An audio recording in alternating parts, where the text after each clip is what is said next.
only a few are truly memorable. Advertising is the creative realm where art and commerce embrace. Hello, I'm Monita Rajpal. On this edition of Icon, we talk to the best in the business about the influence that they have on our lives and what it takes to create an unforgettable ad campaign. Welcome back to Icon. I'm at the offices of leading creative agency Saatchi & Saatchi. The award-winning team is going to help me complete the challenge set earlier in the show by advertising guru David Droga, who began his career with the company 20 years ago. When you walk into Saatchi & Saatchi London, you see the words "Nothing is impossible" etched in stone. Not sure if I can make history, but I'm going to have to come up with a way to encourage employees to volunteer. Advice from the best brains at Saatchi's is a good start. The idea is to get people, specifically employees of companies, to volunteer their time for, I guess it's all part of that corporate social responsibility thing. How to make it more enticing and more appealing for employees to do that. Where do I begin? In any cause-related or campaign, there's got to be a sort of deeply selfish motivation that you're tapping into. Get a day off work. Well, yeah, I mean, and why not? So, you know, that's a completely legitimate way of going about this. It's a paid day off work. It's a paid day out of the office.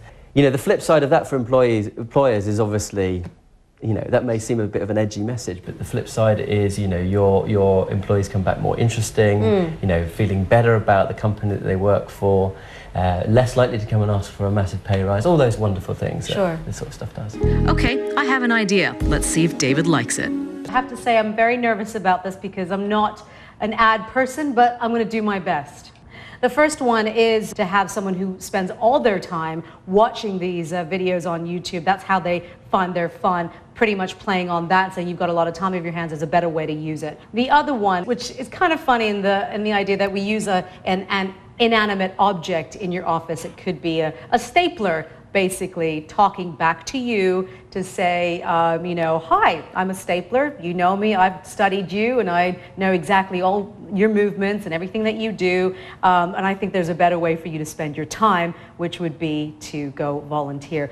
Well, first let me congratulate you, because I know under duress you responded with limited time and a pretty tough brief, so thank you. But my initial reaction to them is, I think the one that I'm gravitating towards the most is probably the simplest one, because I think because I also think there's great humour in it that's very relevant, is this stapler or inanimate object one. I think that the other ones, which while they're funny, sort of tapping into the viral videos, they're sort of 2 steps removed. You sort of have to wade through the ideas to get to the messaging. If you could really analyse, which is quite terrifying, I think if I had to analyse really how I spend my days, and I know on camera we can't actually say how much we do waste our days, you or I, we're very productive. But I think it's quite funny to think, you know, what we are looking at online, what we're doing, and who would know better than, you know, things on our desk. I like the fact of being judged by something inanimate. And obviously you'd want to dial up the humour of that. Go Team Icon. Okay, well, we're going to go with that idea. And you know what? Fingers crossed you'll like the final product. Exactly. Good luck. Bring it home.